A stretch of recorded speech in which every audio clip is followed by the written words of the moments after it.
Have you ever returned to the same fishing spot that was productive last month, only to find it completely empty? Bass didn't disappear. They moved. Bass are constantly changing locations throughout the year, following temperature, spawning instincts, and baitfish movement. If you don't understand seasonal patterns, you're always fishing where bass used to be, not where they are now. In this video, we'll break down exactly where largemouth and smallmouth bass go during winter, spring, summer, and fall, and how you can stay on them all year long. Welcome back to the Advanced Bass Fishing Playbook. In previous videos, we covered how bass think and how environmental factors influence their behavior. Now, we're combining those concepts to understand seasonal movement patterns.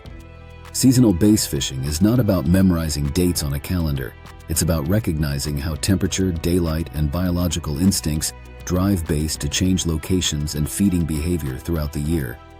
When you understand seasonal patterns, you can predict bass location before you even launch your boat. Section 1. Winter. Survival and energy. Conservation. During winter, water temperatures drop and bass enter their least active period of the year. Both largemouth and smallmouth bass move to deeper, more stable water, where temperature changes are minimal. These areas often include deep channels, basins, steep drop-offs. Bass group together in these wintering areas and conserve energy. They rarely chase fast-moving prey and often hold close to the bottom or suspend just above it. Fishing success in winter depends on slowing down presentations, targeting deep structure, keeping lures in the strike zone for extended periods. Winter fishing is often challenging, but bass are predictable during this season because they remain concentrated in specific deep water areas. Section 2. Pre-spawn. The migration begins.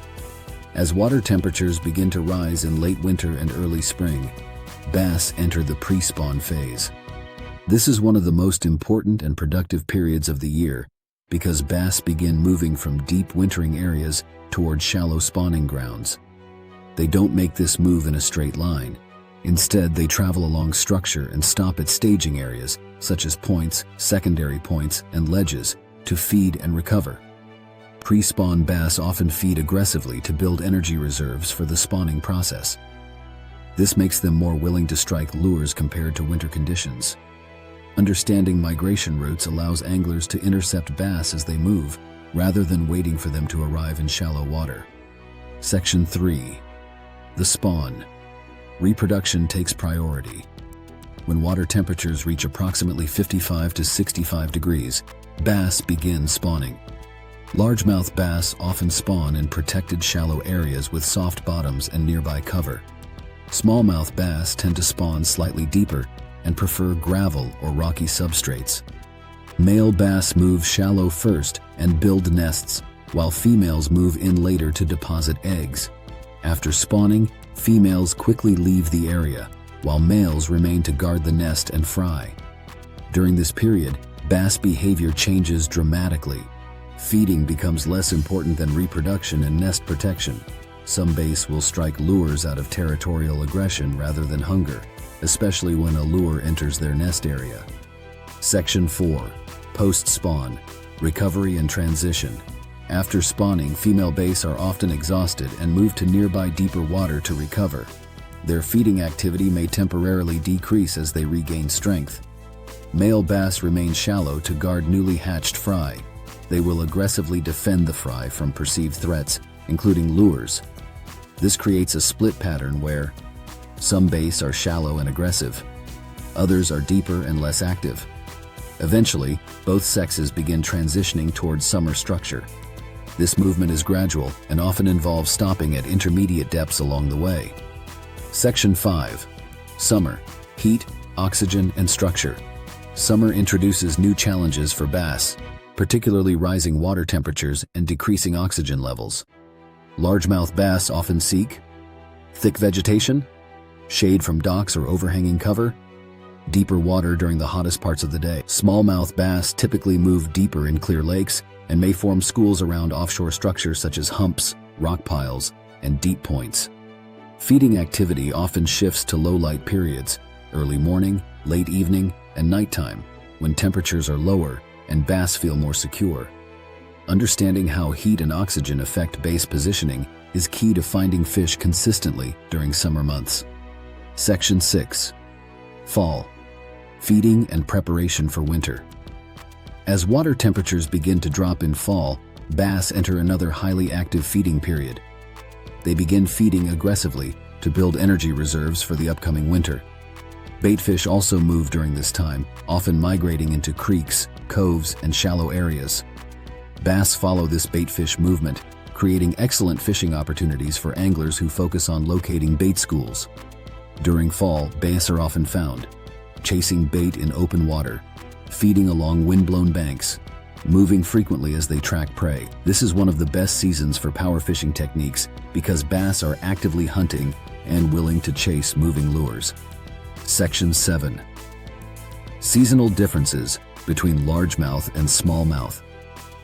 While both species follow similar seasonal cycles, their exact movement patterns differ. Largemouth bass rely heavily on vegetation and shallow cover throughout much of the year. They often move shallower during spring and fall and seek heavy cover during summer. Smallmouth bass are more structure-oriented and frequently move offshore after spawning. They are also more tolerant of cooler water and may remain active later into the fall and earlier in the spring.